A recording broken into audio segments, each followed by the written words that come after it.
Have you ever been made to do something against your own wishes and you had no power to say no?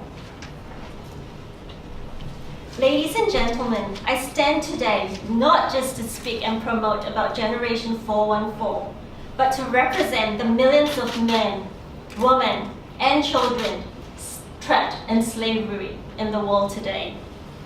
When a man, desperate for work, finds himself in a factory, or on a fishing boat, or in a field working, toiling with little or no pay, beaten if he tries to escape, that is slavery.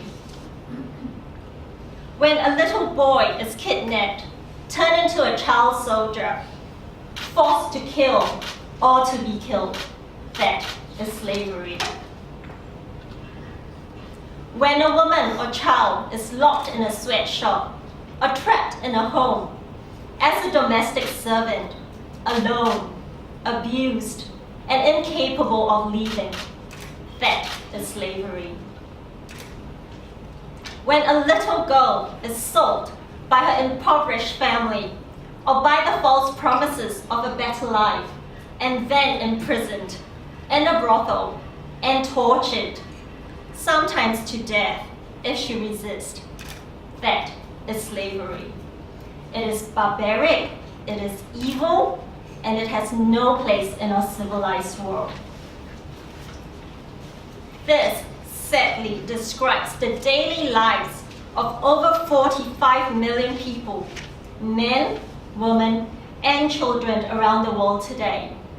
That is almost double the population of Australia. This trade, in all its many forms, nets about $150 billion each year for the traffickers. $150 billion. Women and girls make up 98% of the victims trafficked for sexual exploitation. About 2 million children are exploited every year in the global sex trade. The average age of a trafficked victim is only 12 years old. Imagine the life of this child and what she has to lead till someone steps in to do something. This is what Generation 414 envisions to do. Sorry, there's a missing slide. Our vision is to reach, rescue, and restore women and children whose lives have been negatively impacted by the sex industry through the sale of the handmade products. Our purpose is to serve a notoriously difficult to reach demographic of commercially sexually exploited women, and we do that by providing the women with an option to leave the sex trade should they desire to do so.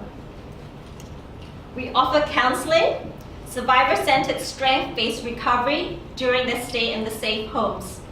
Education support and skills training opportunities are also accessible for the women, while we provide jobs and give them a secure and a sustainable dignified income. This model allows the empowerment of women to know that they have value, they have purpose, and they definitely have worth. Profits from the sales of their handmade products goes to fund education programs so that their children do not end up in their mother's shoes. Human trafficking is the use of force, fraud, or coercion to compel for another person's labor. One expert says that trafficking happens when need meets greed. Trafficking happens in sectors where workers are excluded from protection and denied of their basic human rights. But today's slavery is about commerce. The goods of the enslaved people, what the enslaved people produce, have value, but the people producing them have none. The hands you see are the hands of trafficked victims trapped in factories in the fashion industry. They mix dyes in long barrels and submerge the fabrics into liquid up to their elbows, but the dye they use is very, very toxic. In Uzbekistan, one of the world's largest exporters of cotton, it is also one of the world's offenders in false and child labor. Their government sends up to 100,000 children every year out of school to work in their cotton fields.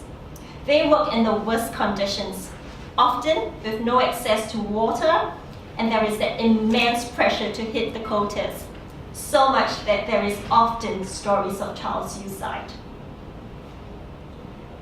I believe that it is the responsibility of the Australian garment industry to actually know and question who is producing their garment and the circumstances in which they are produced.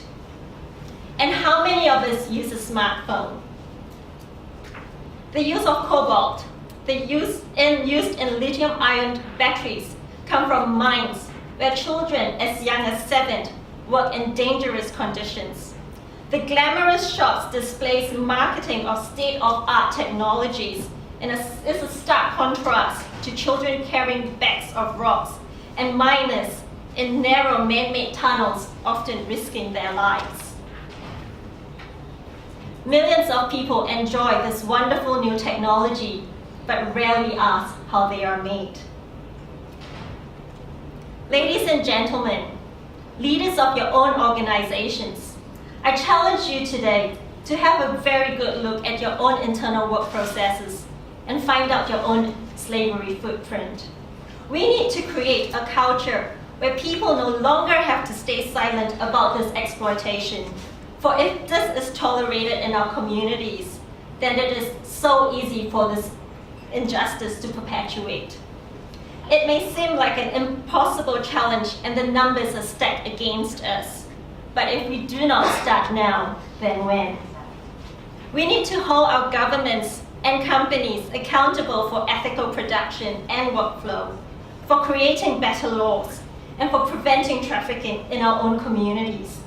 We need to buy from suppliers that have transparent and slave-free supply chains, supporting organizations addressing trafficking, and talking to our friends and family about this issue. Our goal must be one to build a world where everyone, men, women, and children are free, are safe, and have a chance to prosper. Ladies and gentlemen, I urge you today to raise your voice, to use your influence, to speak for freedom and injustice. And together, we can be a generation that will be the change that we wish to see in our world. Thank you.